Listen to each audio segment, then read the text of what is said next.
बिस्मिल्लाहिर्रहमानिर्रहीम। अस्सलाम वालेकुम। मैं हकीम नूर चौधरी नुमान केयर सेंटर की जानब से आपको खुशामदीद कहता हूँ।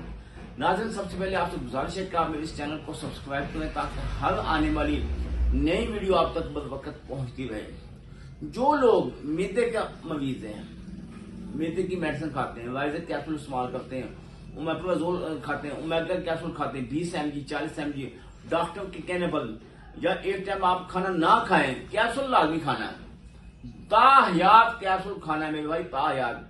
मैं आपको एक ऐसा नुस्खा बताने जा रहा हूँ, इसके फायदे आप नोट कर लें। एक तो आपकी ओमेप्राजोल से जान छूट जाएगी, वाइजर से जान छूट जाएगी। दूसरा, जिन लोगों का हाई कोलेस्ट्रॉल है, जिन लोगों का कोलेस्ट्रॉल बहुत ज्यादा बढ़ चुका है, डॉक्टरों ने कहा कि अगर दूध भी पीना वो मलाई उतार के पीना, चिकनाई वाली अशिया नहीं इस्तेमाल करनी, दूध से बनी हुई अशिया नहीं इस्तेमाल करनी, घी में सालन नहीं पकाना, ऑयल में सालन पकाना, ये तमाम एहतियात ठीक है, मैं मानता हूँ ये एहतियात करनी चाहिए। मगर अगर आप पहले ही ग़िज़ाई इलाज कर लेंगे, ग़िज़ा में एहतियात कर लेंगे, मेरे ख्याल से आपसे ज्यादा समझदार आदमी कोई नहीं होगा। अब आपने करना क्या, एक तो माह रमजान आने वाला है, इसमें मैदे के बहुत ज्यादा मरीज बन जाते हैं, क्योंकि रूटीन के मुताबिक जिन लोगों ने रोजा रखना होता है, मैदा साफ कुछ लोगों का कमजोर होता है, तो उनको भी मैदे के मसाइल बन जाते हैं।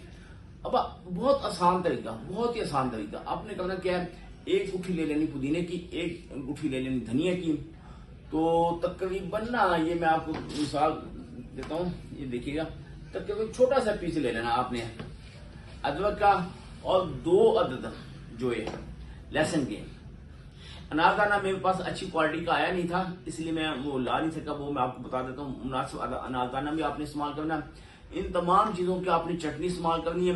हाँ, इस वक्त मेरे पास सब्ज मिर्च नहीं है, ये भी आप देख रहे होंगे सब्ज मिर्च क्यों नहीं है। इस बात की मैं आपको वाज़ेह दलील देता हूँ।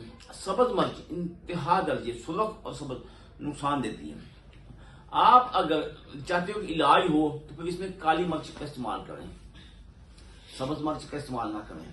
काली मिर्च का इस्तेमाल करेंगे, कोलेस्ट्रॉल दिनों में गायब हो जाएगा।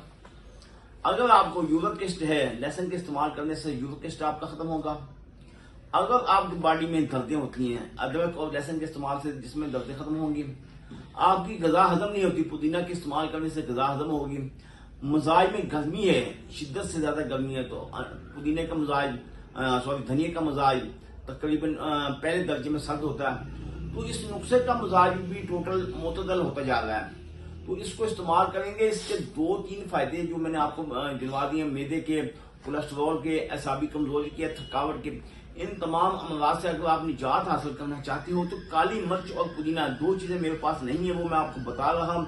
हस्बे ज़ायका आपने काली मिर्च का इस्तेमाल करना, अनारदाना आपने इसमें शामिल करना, मैंने पुदीने का भी लफ्ज कह दिया, अनारदाने का भी आपने इस्तेमाल करना है। तो इन चीजों के इस्तेमाल करेंगे, चटनी बहुत बेहतरीन बनेगी और इसका जायका और टेस्ट ऐसा होगा कि आप खुद कहेंगे मैं सालन ना इस्तेमाल करूं, सिर्फ यही इस्तेमाल करूं। इसीलिए इसको इस्तेमाल करें, दिन में एक टाइम आप लाजमन इस्तेमाल करें। इसको अपनी खुराक का हिस्सा बना लें।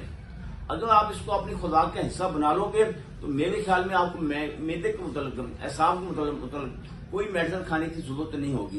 दुआ में याद रखिएगा। अल्लाह ताला आपको अपनी हिफ्ज़-ओ-मान में रखे। अल्लाह हाफ़िज़।